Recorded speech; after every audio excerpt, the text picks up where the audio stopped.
아, 유라. 자, 봐봐. 하나, 둘, 셋. 유라.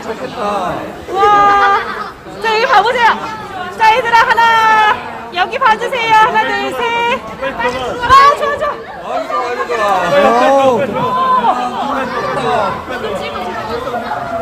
악수. 애기가, 예. 네, 우리 후보님 진짜 애기 좋아하십니다. 자, 대통령 후보다 이재명. 우와, 대통령 후보다. 애들이 안 해요. 제가 질문을 좀 이어가겠습니다. 네. 이 후보님께서는 대장동 의혹과 관련해서 1원이라도 이익을 취했다면 후보와 공직을 사퇴하겠다고 약속을 하셨습니다. 네. 근데 일각에서는 사실 이득을 취하는 것이 돈만은 아니라는 의심을 네. 갖고 있고요. 공직선거법 위반 무죄 확정 판결에 참여했던 권순일 전 대법관이 퇴임 후에 화천대유 고문으로 가서 보수를 받았던 사실이 좀 논란이 네. 됐죠. 이게 만약에 의혹이 사실이라면 굉장히 심각한 문제이기 때문에 여쭤보는데요. 네. 이 권 전 대법관과 화천대유 그리고 이 후보가 거기에 모종의 연관이 확인된다면 사퇴하고 책임을 지실 걸 약속하실 수 있습니까? 이제 이런 건 질문이라기보다는 공격에 이제 해당될 수 있죠. 뭐 혹시 김희원 패널님 뭔가 범죄를 저질렀다면 구속하고 처벌받는 거 감수하시겠습니까? 이렇게 물어보는 거 비슷하죠. 네, 제가 네. 이게 워낙 네네. 중요한 일이라고 말씀을 드렸습니다. 네네. 사실 그거를 제가 확정된 게 아닌 의혹이라는 수준인 거는 네네. 말씀드렸고요. 그러니까 그 점에 대해서는 저에 대해서 제기되는 의혹이라고 하는 것은 정말로 많지 않습니까? 제가 이 민주주의 사회에 가장 중요한 건 정확한 정보입니다. 사람들이 주체적 판단을 하기 위해서 정보가 정확해야 되거든요. 부정확한 정보로 사람을 지배하는 일들이 실제로 벌어집니다. 제가 광주 민주화 운동을 폭동으로 알았고 그 때문에 2차 가해에 가담하는 역사적 죄를 지었던 것처럼 말이죠. 그래서 언론의 역할은 정말로 중요하다는 생각이 들고요. 권순일 대법관은 저는 정말로 일면식도 없는 분이세요. 그리고 대법원은 13분의 대법관이 계신데 그 한 명을 뭘 한다고 해서 될 일도 아니고 또 이 대법관이라고 하는 분들이 누군가 부탁했다고 자신의 법적 판단, 양심과 법률의 판단을 바꿀 거라는 상상 자체가 너무 황당한 일이라는 말씀드리고요. 쉽게 말하면 제가 2015년에 이 사업을 결정을 했는데 그 초기 투자자들은 제가 전혀 알 수 없는 방식으로 삼중의 보호막 뒤에 숨어 있었잖아요. 저는 그들이 스스로 인정합니다. 이재명 씨알도 안 먹히더라. 뭐 그런 얘기도 그 사람들이 하고 제가 그때 당시에 실제로 대외적으로 천명한 것은 이건 부정부패 세력이기 때문에 이 대장동 토지를 구입한 그 세력들은 기본적으로 이 사업에 참여 안 하는 게 맞다는 입장을 수차례 발표했기 때문에 그 사람들은 금융이라고 하는 뒤로 숨었고 또 SK라고 하는 또 뒤로 숨었고 그 안에서도 무슨 뭐 이상한 이름의 법인을 만들어서 그 안에 또 숨었던 거죠. 아주 꽁꽁꽁 숨어 있었기 때문에 제가 그들과 무슨 그 당시에 연관을 갖는다는 것은 상상하기 어렵고 두 번째로 제가 2015년에는 그 경기도지사 생각도 안 할 때입니다. 생각도 안 할 때인데 경기도지사를 나가가지고 고발을 당해서 부당한 기소를 당하고 부당한 기소를 당해서 항소심에서 유죄를 받고 대법원에 가서 대법관에게 뭔가 이렇게 로비를 해야 될 상황이 있으니까 로스트라다무스도 아니고 그때 이들과 뭘 했다. 이 상상이 저는 왜 가능한지 좀 이성에게 한번 스스로 물어보시면 어떨까 그런 생각이 듭니다. 네, 알겠습니다. 네. 공직선거법 이제 사건에서 네. 또 한 30여 명의 변호사를 이제 네, 쓰시고 네.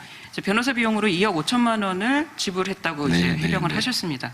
근데 이게 과연 정당하게 다 지불한 거라고 볼 수 있을까요? 또 송도한 국가이용 인권위원장의 무료 변론도 사실 청탁금지법의 취지를 생각하면 친분이 가깝든 안 가깝든 사실 무료 변론을 네, 피해서야 맞는 거 아닌가요? 네. 그건 이제 김의원 패널께서 이제 우리 민주사회를 위한 변호사 모임 또는 소위 인권 변호사들의 이제 활동 양식에 대한 이해가 조금 적다 보니까 생긴 이제 오해라는 생각이 듭니다.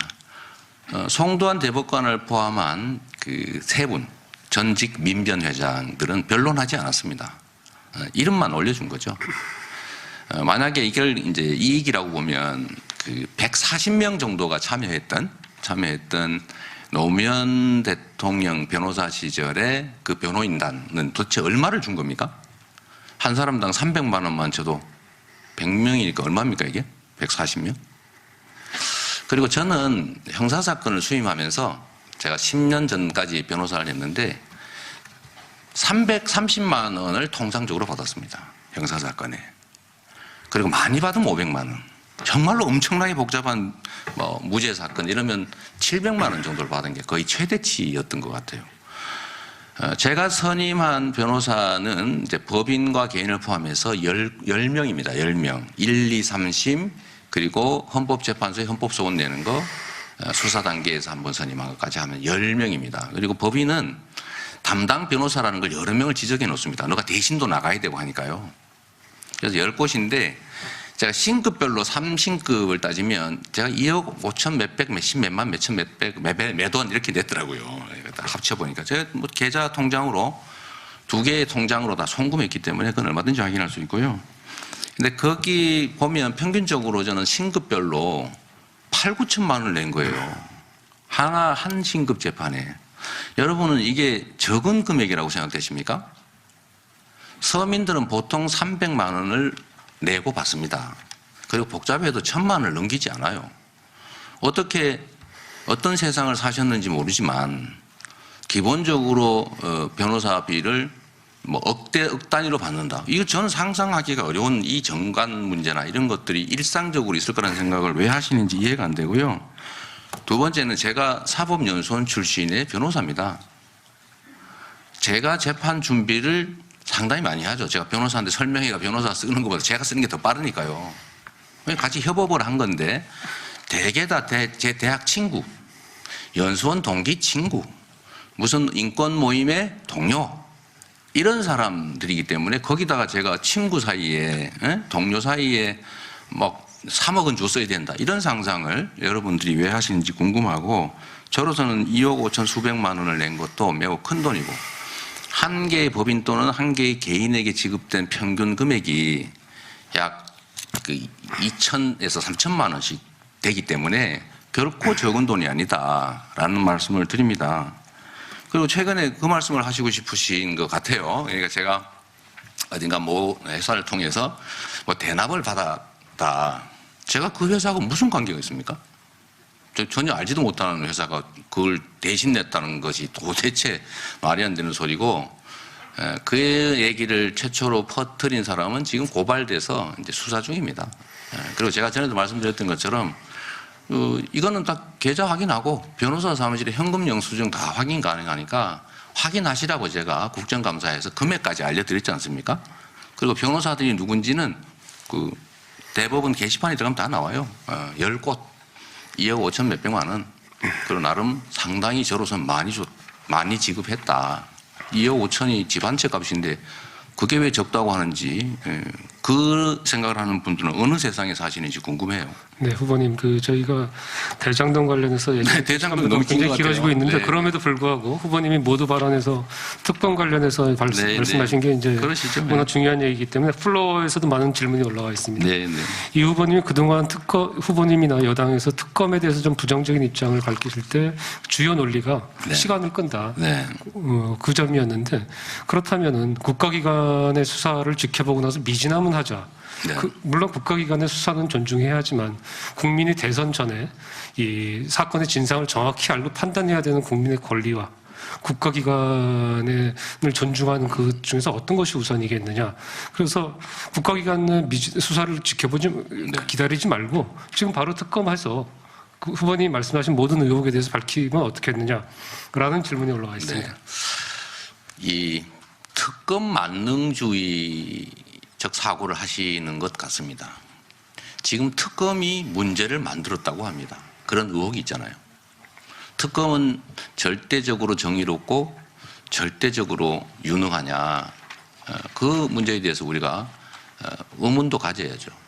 그러나 다양한 방식으로 진실에 접근하고 엄정한 책임을 물어야 되기 때문에 일단 국가기관들의 수사나 이 내용 결과 곧 나올 테니까 그 결과를 보고 미진하다, 부족하다, 더 해야 된다라고 하면 특검을 해야 되고, 저는 아까 말씀드린 것처럼 제 자신이 이 화천대유 이 부정비리 사건, 국민의힘이 개입했던 이 사건에 대한 검찰의 수사가 충분히 공정하고 충분히 엄정하다라고 생각되지 않습니다.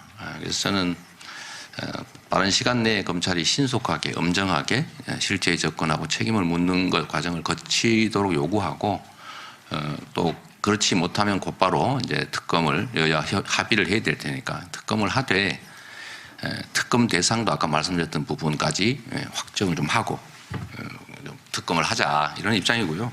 지금 당장 특검에 대한 논의를 시작하더라도 아마 여러분 아시는 것처럼 법 만들고 협상하고 특검 임명하고 수사 계획 짜고 인력 선발하고 하려면 아마도 서너 달 걸릴 겁니다. 대선 끝납니다. 그때까지 미루서는 안 되는 거죠. 신속하게 하고 필요하면 특검에 대한 논의도 하고 그렇게 하면 좋겠습니다. 의원님, 추가로 하나 여쭤보고 싶은데요. 네.